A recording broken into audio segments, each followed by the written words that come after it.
Herzlich willkommen zurück hier ins Horsch Live-Studio zum nächsten Live-Beitrag. Bevor wir einsteigen, gerne auch hier wieder die Aufforderung, wenn ihr Fragen zum laufenden Vortrag habt, bitte einfach in den Chat schreiben. Wir werden die Fragen dann, soweit es uns natürlich die Zeit zulässt, auf der Bühne beantworten oder dann spätestens auch im Nachgang schriftlich im Chat. Also da bitte die Gelegenheit nutzen, um einfach noch mehr Interaktion reinzubekommen. Ja, unser nächstes Thema dreht sich um Pflanzenschutz. Wenn wir an Pflanzenschutz denken, denkt man natürlich in Europa oft auch an rechtliche Vorgaben, die teilweise an verschiedenen Stellen das Korsett natürlich etwas enger ziehen. Ich denke, dass da in naher Zukunft noch das ein oder andere passieren wird, wenn man da zum Beispiel den Koalitionsvertrag anschaut, den die neue Regierung aufgesetzt hat, wo das Thema Präzision im Pflanzenschutz auch ein maßgeblicher Punkt ist und ein maßgebliches Thema werden wird.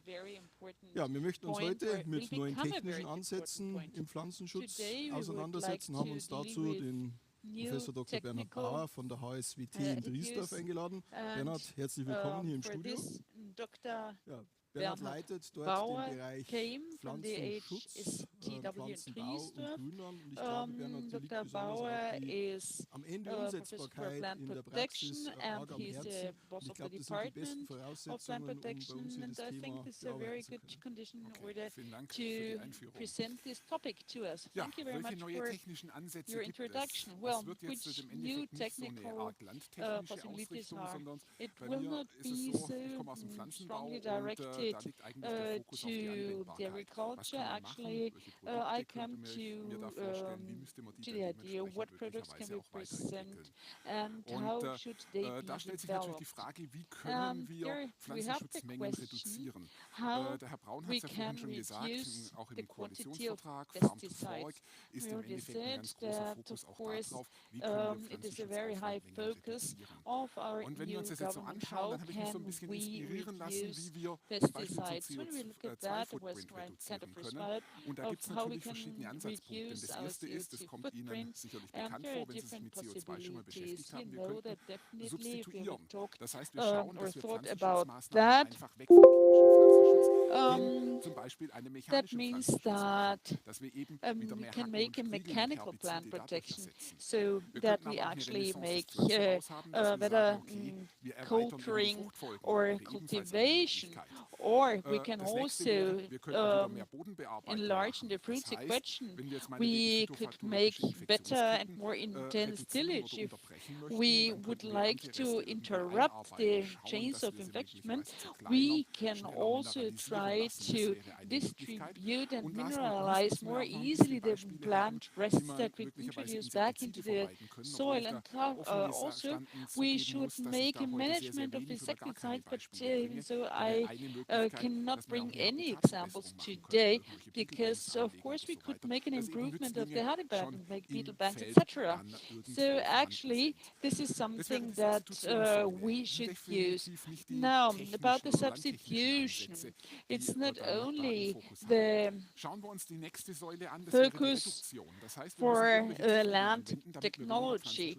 Let's think about reduction. We have to use some technologies and techniques in order to reduce it. We can improve the technology and way of application. And this is another possibility. And we can apply less pesticides, but have the same result. For example, when you talk about media of contact, which is something that we should focus more, it is possible that these things can reduce me. So we cannot do the same than we did in the past, let's say, in order to put plant protection in all the layers of the soil, because the society will not really like that if we do that. And also, we can improve the installations. Then we just think a little kneel, and right now, very often, the product is get to the surrounding area instead of get a direct application. This is something that we should hope of for the future. And the next thing is that we also should support the decision taking. So when do we really get out? Actually, only when we detect something, if we want to fight against some plants that should not really be in the field, which are desired, or if we see some symptom to decide is appearing, and then we get to this field. And there are models of infection that we're looking at. We think of fungicides or pathogens of fungicide origin, and we think so of the weather. So we can say, well, the possibility is raising, but from that we are getting away of what we really see, whether the risk really exists, because we cannot really consider how the conditions are. Let's say the weather conditions are correct for an infection, but we do not know if you really do have the spores that cause the infection. Then we can think further and say, okay, we adapt the plant protection. And where there is a very high density of plants, it's very probable that a microclimate is favorable to infection. And so we can take these decisions too, and this may be spectral data of current plantings, but also of the history. We can say, well, in this or that area we had this or that situation, or let's say here we had a lower possibility of infection. And last but not least, of course, we have to create correlations saying that, okay, we have data of the soil, we have generic data, and then we say, well, at this point, let's say conductibility of the soil is higher, and therefore the possibility is higher. But this is something that we really have to look at more closely in order to understand how to interpret that. With this, I will take you on further in order to make things a little bit more precise.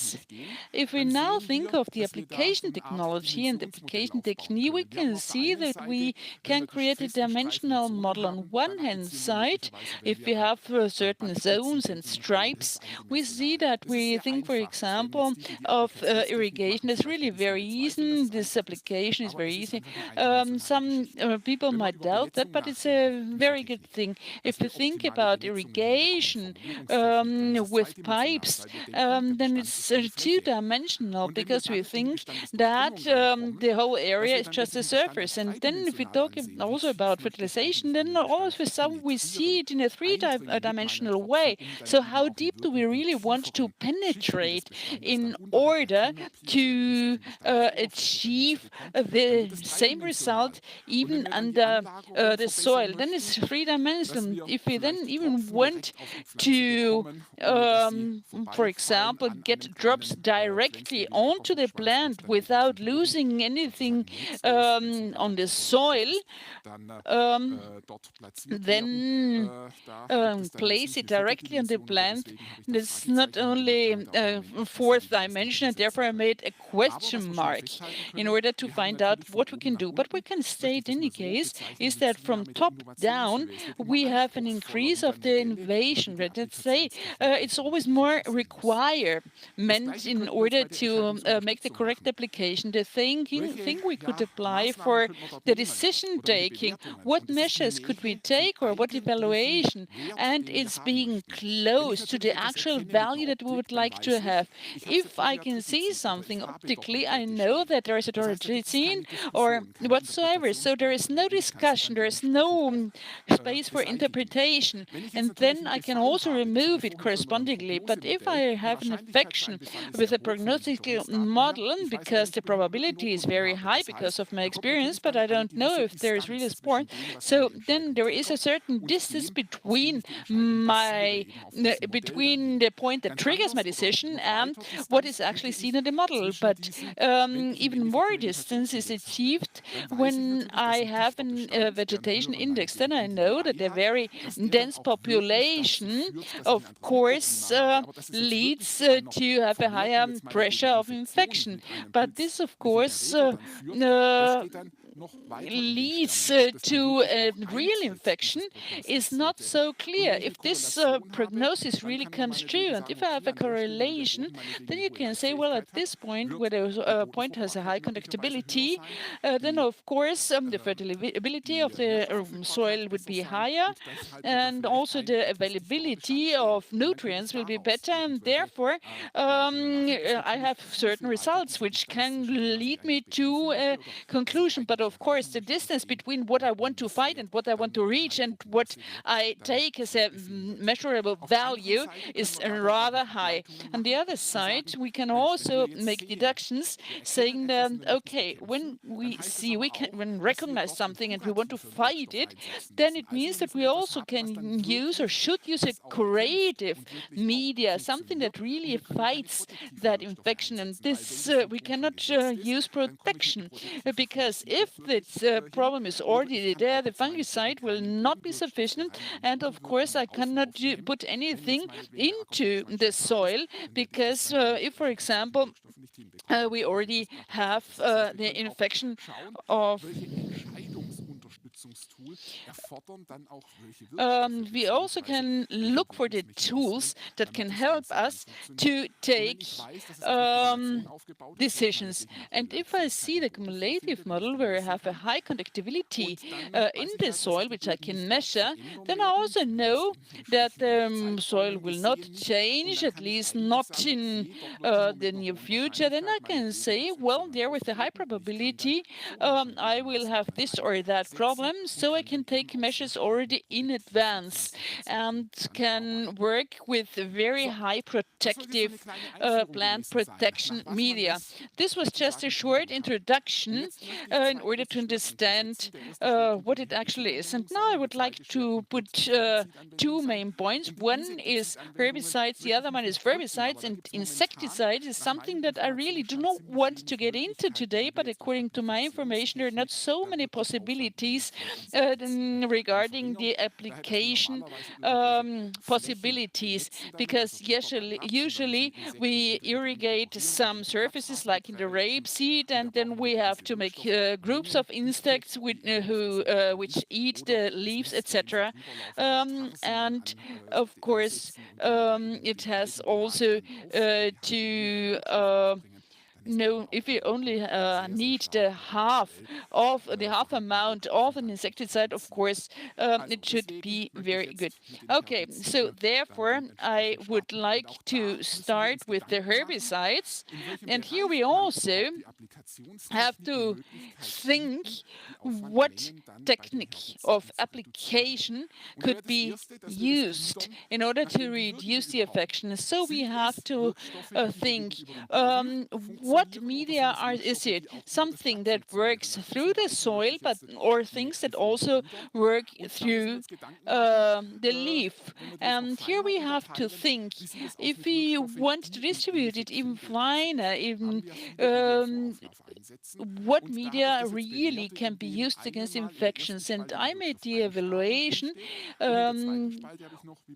evaluating on one hand side the reduction, and on the other side what these measures mean for the resistance management, because what we cannot do is say, well, those media who cannot be reduced by application can be taken away from the market, or I don't use them, because if they are very important for the management of resistances, so that we can get resistant varieties. So the ones that make a film, this is before the weeds come up. This had to be produced, so we cannot really reduce the quantity, but they're very important for the management of resistance, because they come from SSA classes, which really are important for the management of resistance. The same thing is when I use water-soluble things which get into the first centimeters of the soil and have the humidity in order to take the reaction. This is something that can be used in a short area, so there can be a diffusion, and that means that, of course, the media are dissolved. So therefore, reduction of use is not really a high potential there, but they are really important for the management of resistance. So why did I get into the media that affect into the soil? And there is a possible application, and those are substances which have a very strong active. They are not available so easily. If you have fluofinacid or a clomazole that can be used, and we know those soil maps, we know our soils, we know our fields, and there we can say that in sandy areas I make 100 gram, and then we have this map of application where without losing the ingredient, we can really have a good variation between different types of soil. With clomazole, the situation can be very similar. If we go on and see what effect can it have with the leaf, then we can have the difference in area. I didn't see the mechanisms of effectiveness, but say we have young plants, and there still is not really close. We can see plants and we can see the soil, and this means that we can optimize the irrigation and we can reduce the quantity of the agent in order to improve the management of the resistance, be it ARAC A or ARAC B. Whoever knows these determinations, and so the resistance is much, much higher. And if I consider the penetration into the plant so that I can get the product more quickly into the plant, I can possibly reduce a little bit of the quantity and save a little bit that. It's the same way, be it SSA1 or SSA2, there are not so many differences between that. And then there are substances where we say that we can optimize the adhesion to the plant. That, for example, where we apply only to the plants and not to the areas where there is no plant, we can make spot spraying where there is green, glyphosate will be there, and where it's not green, we will not apply any glyphosate. So all this could be done in Blue River, for example, that we recognize the plants and apply the plants, the product directly with a sprayer. Or we look at application maps where there is sagittal existence and where can we use the sprayers. Depending on the type of application, you can read up to 90%. Therefore, I put 3 little crosses there, and it can also add to the resistance management because we might use substances that support it. And last not least, of course, the ones who have canopy, like for example, it depends very strongly on the pipes that are used or a specific spray method. If we look at that a little bit further, I also have the examples that I already mentioned before on the side, the online connection and disconnection of the different spray pipes. We make a spray. I have a CT down there because I cannot guarantee that this is really complete, that the list is really complete. But you should know that herbicides can be applied by that. So we can prevent the weeds in a plant which is not planted, cultivated weeds. And we can also use pipes with application maps. Here, like and dimension. And we can also have completely new application concepts, what I said before, the Blue River idea, that we just detect what is a cultivated plant and what is the flora that we do not need, and that we really decide in a centimeter for centimeter which product is to be applied. And so we can really reduce the surface where we apply the substances. The next thing that we could do, if we want to use that, we need some frames conditions for that. First of all, we have to find out that our application technique is thus that the pipes overlap at least twice. And if we just do it somehow, we have the problem that possibly we don't have the full quantity on the surface that we would like to fight. Here I said there are some bad weeds down there, and up there is it's the spray, the points at the different pipes, and if we if we detect that weed, we turn on two pipes because it's right between two pipes, and here we can see that this red curve represents the quantity that has to be applied, and we can see that it really receives the complete quantity, and in this area we can guarantee application. And if we see the different example, here the plant is a little bit outside of the center of the pipe, and in that case only the plant would receive only the half of the whole quantity. This could lead to problems and also could create a resistance of the plant. And here we have the idea if we possibly should make the pipes a little bit different. In former times, the fertilizers also had a triangle application image. Now it's round. We know that the distances between the pipes will usually know, and we could try that. And in this case, we could have a trapezoid downfall of the concentration, and this would make everything much easier without having this additional quantity of marginal plants that are near the plant that we only actually would like to fight. And so, what are the conditions, the basic conditions that we can use that we can make applications in a small area? I just looked at an example. What can we do? When is it worthwhile and when not? That depends on the application method. Is it working only on the soil, working on the leaf and on the soil, or only on the leaf? Here we can say if we use a camera system and we can see that there is a bad weed and we turn it on, it would be good if it would be have an effect on the leaf or in the leaf and on the soil. If you have a look at that, we can see that most substances have an effect on the leaf and on the soil. If you think of citrat and natron, and we have a symbol use on the leaf where we can which we can apply, for example, in the sugar beet. If you have leguminosa, for example, it's totally different. There are German conditions of application. The main block actually can be found in the soil effectiveness.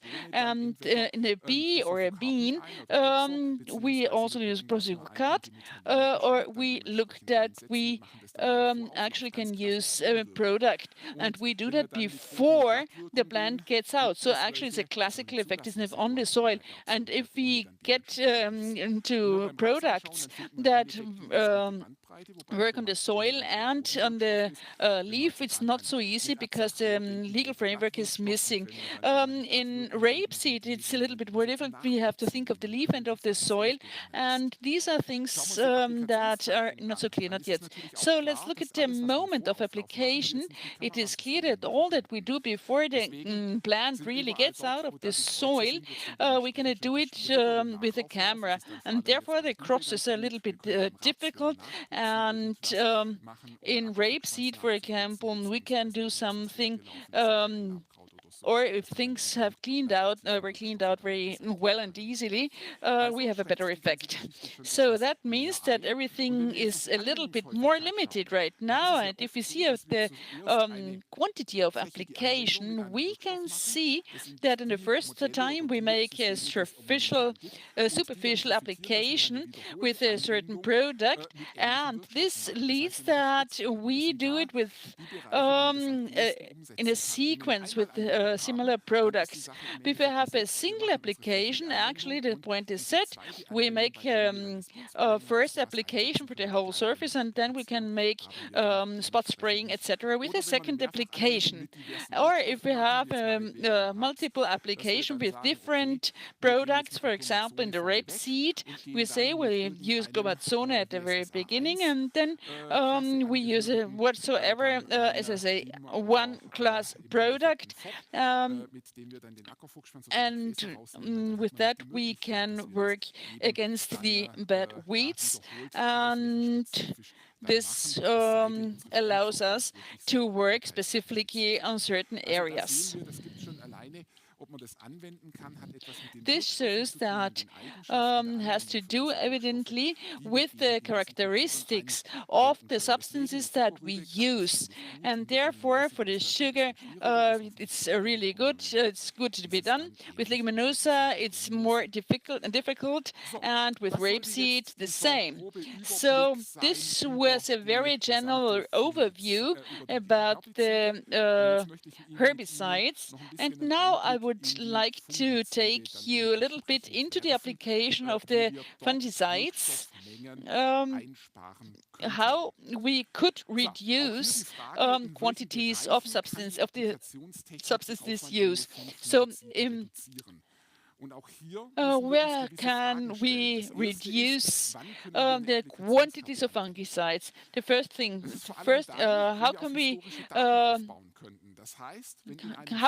create a map of application? This is always when we see that we have a field where a certain disease appears always at the same time. We can see that especially in cereals where it always happens at the very same spot. And then we can say historically that get affected at the same time. That would be a possibility where we can make an application map for the fields and use this map.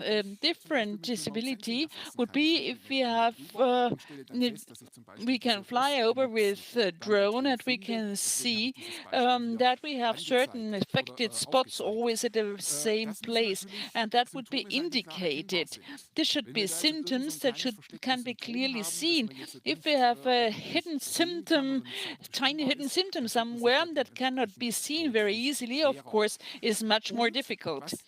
And another condition is that these substances or methods can be used, and the fact is that we do have fungicides that have a stopping effect, because what helps if I find this corrosion area and I have no product which helps me to use that, and for example strobiluride should be there, that has a very good effect, because the stopping effect is really very almost inexistent, and so I need a bazole that can stop that corrosion. But if I don't have the results, which is something that was reduced very strongly throughout the last years, it would be very difficult to realize this kind of strategy. That means that here we also need the adequate substances with the corresponding concept to stop the disease, so that we can really take that into praxis. Next thing is we cannot only do it with application map, which we usually do offline.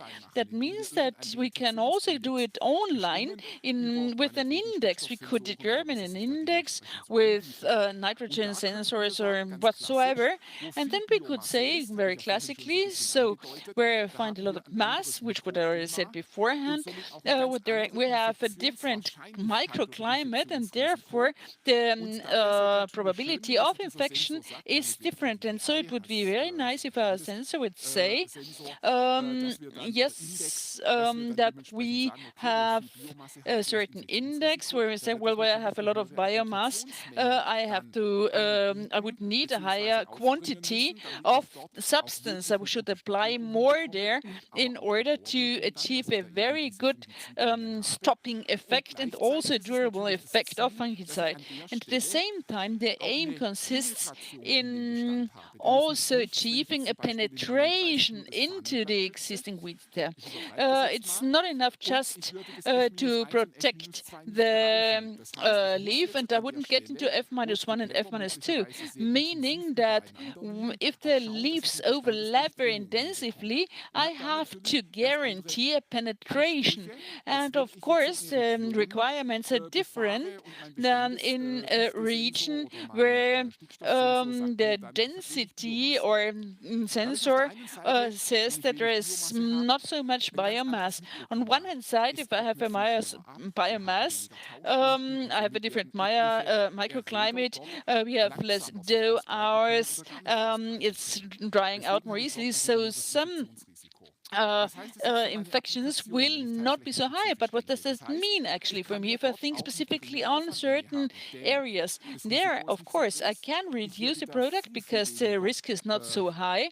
I will have much less spurs, and therefore I need a less quantity of stoppers. And in an early stage, I can already act. And so possibly I don't have that very long effectiveness because the probability is really minimum. And for this reason, I can reduce the quantity, also the quantity of water in the used for the application. But at the same time, this means that if we, for example, only use 150 instead of 300 liters of water, then of course the pressure of the system will be reduced, and we get thicker drop spectrum of our pipes. But if there are less plants, I have the problem that those very thick drops fell to the plant sites very quickly and very easily.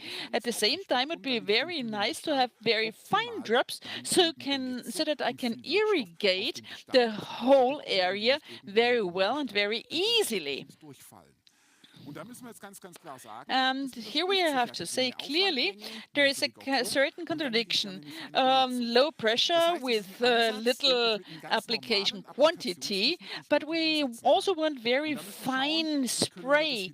This is something that cannot be achieved with normal technologies. So we have to find out what we can do. The first solution would be that we take different pipes that can be controlled. If I have a small pipe, I have 15 or 0.4, I can work with little quantity and even so find a very nice spectrum of drops. But with a bigger pipe, I can use less pressure, and I have very coarse drops which penetrate deeper into the existing plants. I could also use topic pipes. I will show you that afterwards.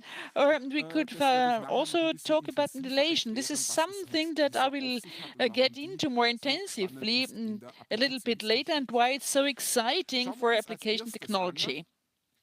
So, the first thing, if you look at the topic pipes, what will be our future framework? Well, actually, we will have less products with curative reasons. We can see that this is kind of thin on the market, but we can also see that the formulations are aiding. They're slower somehow, lazier, and despite and before and for that reason we really have to support the irrigation so that they get the same effect. Or we do have substances with a less penetration. This is meaning that they will be distributed more slowly. That means that irrigation will gain more importance. Or we have to see that the substances that have this curative effect can be supported, should be supported as strongly as possible, so that we can get into the stems in a certain thickness. And we also have to see that we should also have as much as possible directly on the roots, and have it also on the fine leaf. These are the general circumstances which we have to consider, and we have to find a way that with application technology we can really address those conditions correctly. Possible solution would be that we say, well, we use more protective substances. What did we do before we used the stoppers? Well, we used contact substances and just went over the fields. This is something that we still do if we apply copper, for example, against, in the case of potatoes.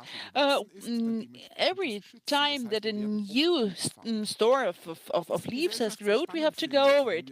If they really like that so good, if we increase the quantity of spraying, this is something that is not the most elegant possibility that we could choose. Another possibility would be that we can support it with the drones, and this is something that we already tried out, and it's not so variable. If you say that we work with 2 curtains and they have a very profound effectiveness, but let's say in the upper areas there's a high potential of big concentration, and now we're thinking a tri-dimensional thing. That means that from a surface we make it in a tri-dimensional area. The idea would be, in the case of wheat, we could plant it with 25 centimeters rows, and we take droplet pipes and we spray directly into the wheat. And if we really want to do that, we can really get into the bases or even up to the ears. No? And we can do that with a spray fan. In Triesdorf, we are doing our tests, and we have to state that with those hoses and the pipes and a distance of 25 centimeters between the rows, it works really well. At the beginning we were a little bit pessimistic, but we have to state it really works. So of course there is a little bit of development still required to take it into practice, but I think it's really heading towards the correct direction. So what could we observe? I do not want to show you the results because it's the first time that we do it, but what can we observe? The first thing is that the application really has no problems. It's really very nice. And the next thing, of course, is that some formulas we have tried out various things with 100% of application, 50%, etc., just to try it out. We found necrosis of the leaves with some formulas that if we do it on the surface way, no problem, but when we got from the sides and saw it in a tri-dimensional way, it led to necrosis of the leaves. And what we found in almost all the formulations, and there where the pipe is situated, very often we had a necrosis of the leaf, or the leaves were damaged, which were caused by the formulas themselves. That means it was much less when we applied 50%. But this, of course, is logical. And the next thing that we understood is that the reduction of the quantity down to 50%, which is what we tried out, there was an infectious occurrence, and in some substances it really made a very clear, allowed a very clear reduction. But in some, the reduction of the product did not reduce as in a significant way the duration of the production. This shows that there is a potential that we can reduce the quantities without really risking high resistance or development of resistance. If we see that from a different dimension and get away from the topic pipes and just look at the normal application, think that through. This is a normal field with a density. Here we can see that we have 400 plants with airs and spikes, and in the upper part we have 550. If it's really with airs or not, well, let's just leave it away. It's not so important. Let's take another step. What would that mean for the quantities of application of fungicide? That would mean that, talking about liters per hectare, we would take 150 where it's thinner and 300, let's say 100%, if that would be the definition, for the thicker existence. Okay? And we can carry it out very easily.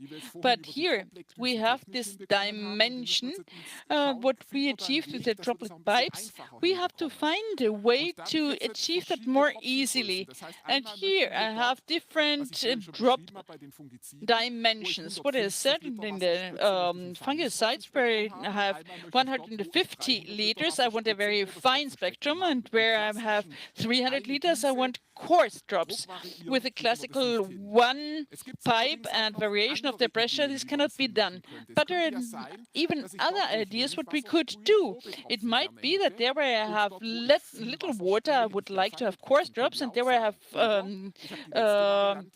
much water, it's fine drops, or I don't want to have any variation.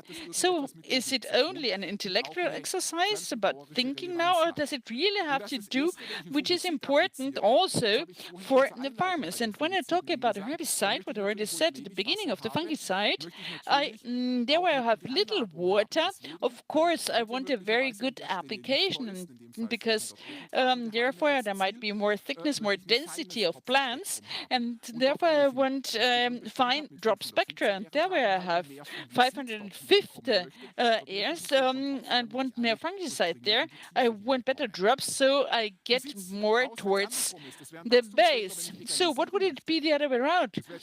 What about a regulator of the growth? It's a different state, and there I say, well, where I apply little regulator of growth, that means that the high plants, the big plants are covered and the smaller ones not.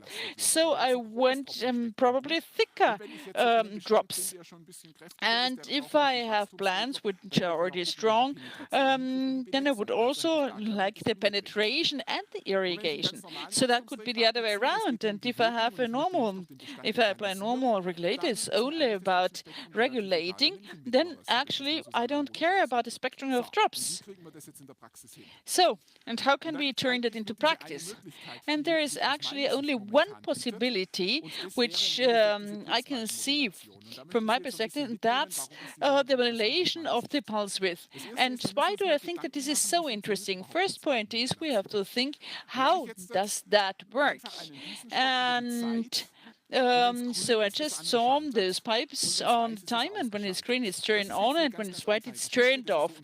So that's a very easy thing to do. That's a classical point of view. We just put in the time, it's turning on, and the pipes are open, and we have a regulation of the application, which is put on 100%. So what happens if I turn the pipes on and off and on and off and on and off, and I have 50% cycle of opening and 50% of closing of the pipes? Then of course when I calculate it with the 50%, I only apply 50%. So all of a sudden we have the regulation of the quantity via the security. And if I turn this duty cycle on 30 or 40%, I made it a little bit more extreme. That means the time of opening are much smaller in comparison with closing times. Then, of course, the quantity of application is even lower. So that means that we could cover with only one pipe a very high wide spectrum of possibilities of application. That means that the duty cycle can vary the output of the pipe. That is the principle. And the next thing is that we can also take the pressure within the pipe in order to define the spectrum of the drops. But in combination with the times and the pressure that are put on the system can be separated. That means that after all, with the modulation of the pulses, I have a tool that I can regulate the quantity independently of the size of the drops. I can increase the drop and reduce the cycle or adapt the duty cycle just that it is corresponding to my needs. And what do I need for that to work? What I need is not only a duty cycle, but I also need a pipe which can allow that. And with that, last minutes, I would like to focus on that. Those pipes, what do they need? That means that the pipe has to change the spectrum of drops clearly with the variation of the pressure. Should be coarse, but at the same time it should be modulated. And that's one of the basic ideas. Now I took something out of a publication. Well, here in my monitor I cannot see where it comes from.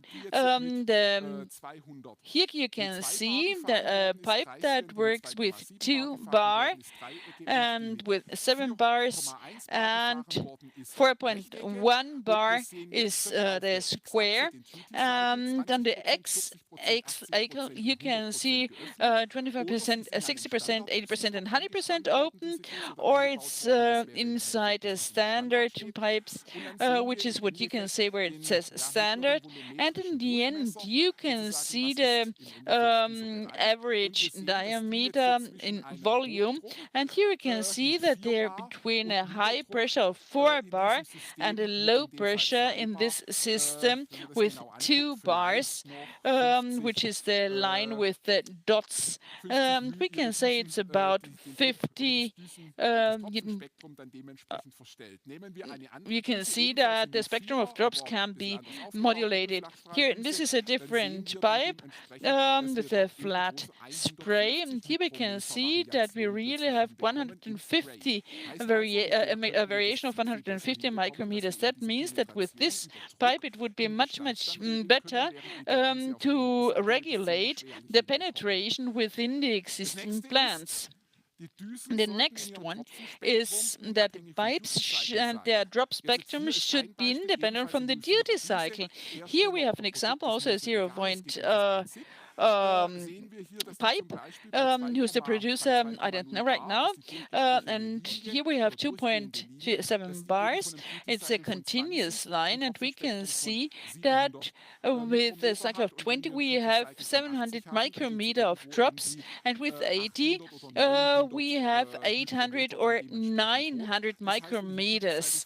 So that raises. That means if I change the duty cycle, the spectrum of drops would also change, which is not so perfect as I wished for. Then the next thing, of course, is how can I change the characteristics of the pipes? And this is for me a big question mark, but the ideal situation would be if I take the ideal medium diameter, which was 50 micrometers of drop size, so to cover that. And this is really strong, so I can get up to 250 micrometers diameter of the drops, and they won't increase any more. If I take a pipe with a higher pressure or a lower pressure, I can influence the drop spectrum without drifting, without changing the drift, excuse me. And of course, there is a possibility that pipes might react in the shown way, so that I have a higher spectrum of fine drops with a high pressure. And here you can see that this is getting away from the abscess up to 150 micrometers, and it's a little bit extreme here. Just to show it more, it's up to 400 micrometers. It's really a fog pipe right now, and this of course can cause problems, so that the spectrum of the drops is changed in the upper area. But what could be found here is really a question mark which cannot be answered right away. So this is my last slide, and then I would like to make a resume. The first thing that you hopefully understood is that not with any measure of plant protection the application technique can be used in order to reduce the quantity, and when you use herbicide, the substances necessary for each crop can decide whether you have whether you can use the application technique. This is what you have to decide. And then I also wanted to talk about thinking of a two-dimensional or to a three-dimensional culture. This is a very good idea in for application of fungicides. The technology of application is very interesting for fungicides, and a modulation of the pulse width, at least in a calculation, can offer new perspectives for the application, especially in the canopy where we have a certain surface, because the penetration can be independent from the quantities. So this was a short overview of what we can imagine, what the application technology might provide, and I hope these were some interesting and good insights for you. Thank you very much. Well, Bernhard, thank you very much for this really very interesting presentation. I think it's really very, very good to know that we still have things that we can influence, that for one way, how do I consider a field three-dimensional or a two-dimensional way, technical developments and following points. Yes, definitely. I have to say that if I think of the potential without thinking what is really arising from the technical point of view, then I really have to state that even if we don't know how we can do that, how we can reduce the application quantity down to 50%, but at least we can see that there are ways that lead us to think what might be the right thing without saying that the application is no longer possible. And one thing that has to be very clear is too that in many farms we will have to work with plant protection, because the substitution possibilities, that was not the topic of today's presentations, they of course also have their problems, and we have to evaluate the risk. If we think of that rather coolly, then in a certain way we will have to go on protecting our plants. If we think into the ecological way, we see that on the horizon there are some new things that are really very interesting, and they also require very interesting application technologies. And this is also something where application technology will be a very big topic in the future, even more important probably, because it is a problem that the time cannot be too long. And they're not so stable, and we require a shorter cycle time, and therefore it's also a question of application technology. Yeah, that's already an answer for one of the question. The question was exactly in the case of those sites where we just think on a superficial way what challenges are there to be found for application technology. This is really a total black box, at least for me right now, because I don't know how it works, and the microorganisms, I don't know how they work, and we need stomata to put into it. And this, of course, requires application technology, or whether we have some artificial species which make the base for, create a base for its glyphosaria that could be introduced, etc., because they do not get distributed so quickly. Or if we use some positive, if we look at Ansbach, for example, this is a fungus which is very positive for the effects. And if we think of all those applications and classical methods, they of course also have, need irrigation in order to get to the places where they should get to. And here we can say in which direction the development will go and which application technology will be used for that, because of course the basic idea is different in all ways of thinking. If you have the stomata in order to get that so that it penetrates into the plant, or sometimes we just need it on the ground, or achieve an irrigation, a regular irrigation of the top and the lower parts of the plants, etc. So this would be right now an idea to talk about biocides. Back to our questions, there was one question on 2 points. You were talking about historical data, so we can say that, well, maybe in the future we can already see in advance what is going on in the field. So what's your estimation? How many farms do you think are already in the condition today to create those data in order to get back to them? Well, it's really very difficult, always depending on what level you're talking about. Because if you say that, well, I have an existence or I have a field which has certain areas which are rather humid, so I might have certain problems there and not so much in the others. So I can already think specifically. This is something that could be represented in historical maps. Of course, it is different if I say that, okay, I use sensors for the field in order to make my application of fungicides or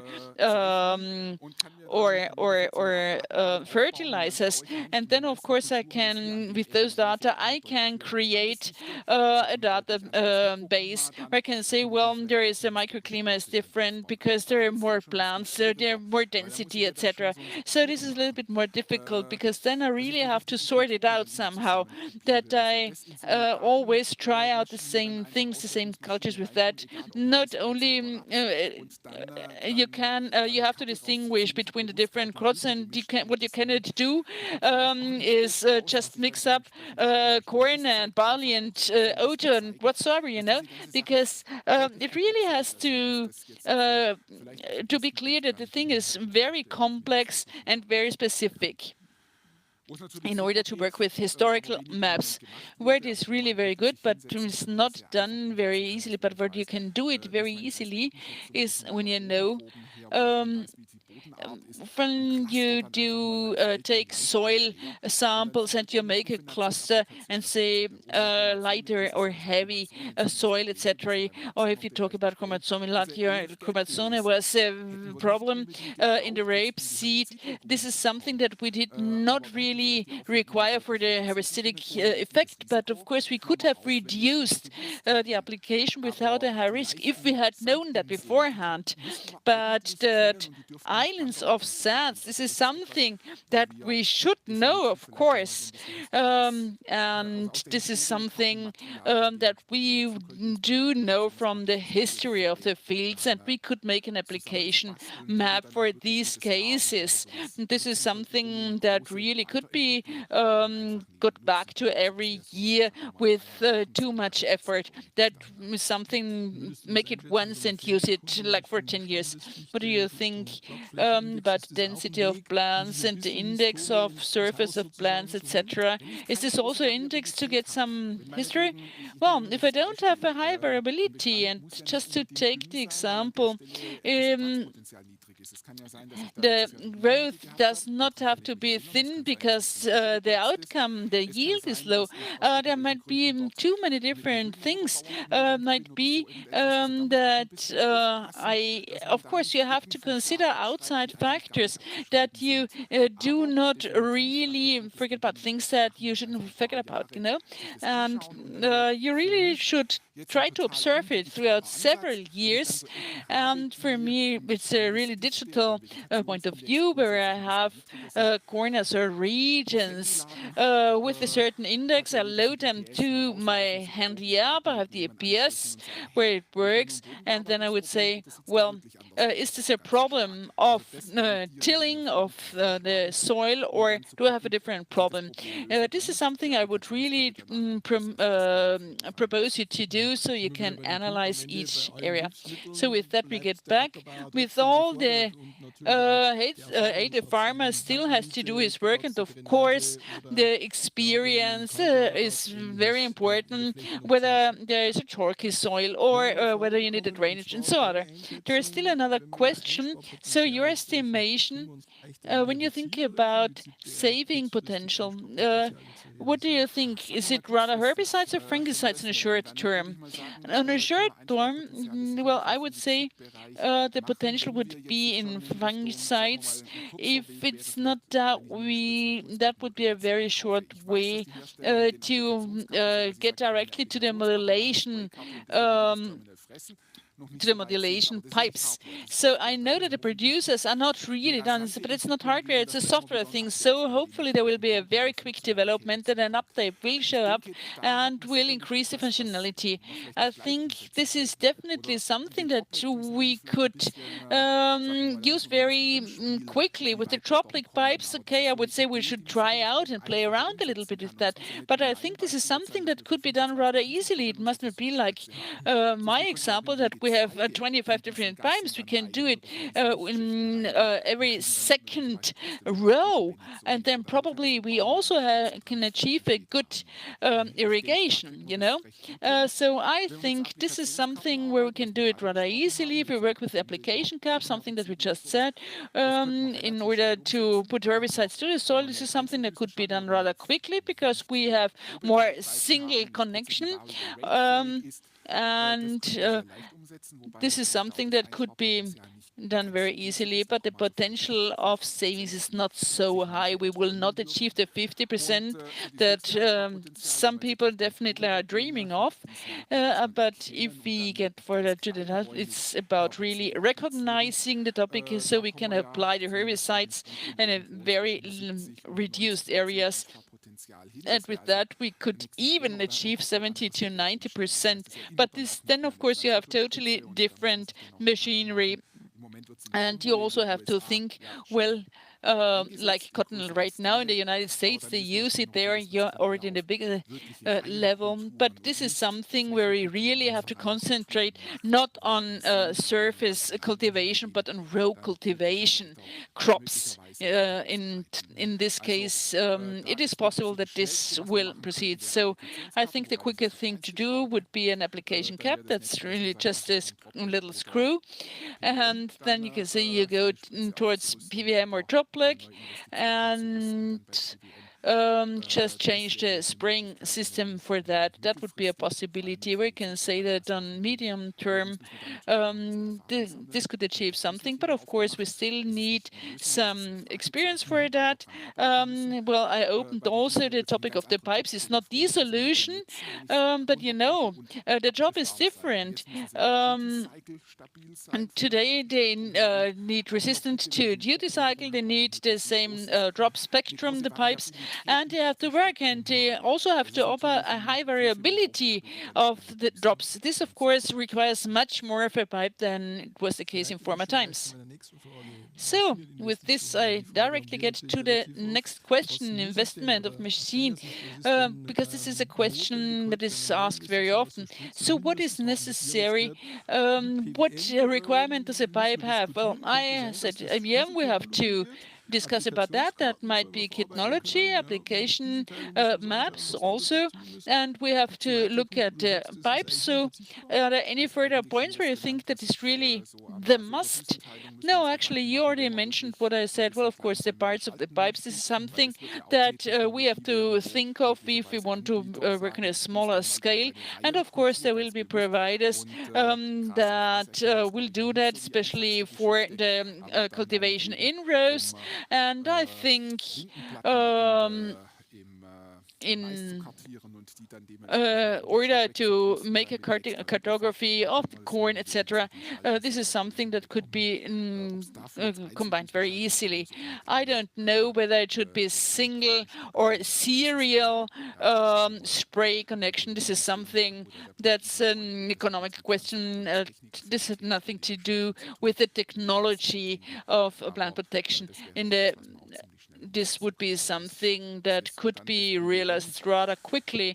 And the PVM, well, I think this is something where really the technology, or you also, you're a little bit closer to that, and there's already a certain level of development where I think that those pipes can be bought because, of course, they have to be substituted in regular terms, and so you can go into that direction. And as already said, it would be really good if we could achieve that on a software level. So we can also have a spray map and a pressure map. So these things could kind of work together hand in hand. And the last question now, even thinking that directors probably don't like it. Well, you were talking about the fungicides. You said that they don't have a creative reason, and there is, well, let's say, if we see the national solar, which went down very drastically, this is something that we still have two big ones, and then it's rather limited, you know, Optionen and fungizide, and then actually nothing else is really left. Isn't it really a contradiction? If you have creative things and working more with protection thing, isn't it a contradiction? Well, of course, if we say that we only fight against what we really see, then of course we depend on the creative substances. If I only fight against what I see, and it's something that's really active and works on the soil and on the leaves. But as we saw, this management, there are not so many crosses because SSA1 or SS2, or it was RA or RB in former times, you know. So these are things that really have resistance problems. And so then this is what we can use, and we can do things that can be used before the plant is getting out of the herd. So if you think of rapeseed, for example, there are not so many surfaces, and they can be distributed afterwards, and the concentration will not be achieved. So our mechanisms that can interrupt the resistance are not really so good. We wait what we see, and then we apply something. These are really two different sides of the coin. Okay, I think we could proceed with this discussion, and I'm so lucky that we will meet this evening in our live talk, and I think that we will talk intensively about one or the other topic. Bernhard, thank you very much for this really very interesting presentation. Thank you, and have a nice evening. So, we just finished this block, and we will directly get to the next topic. Thank you.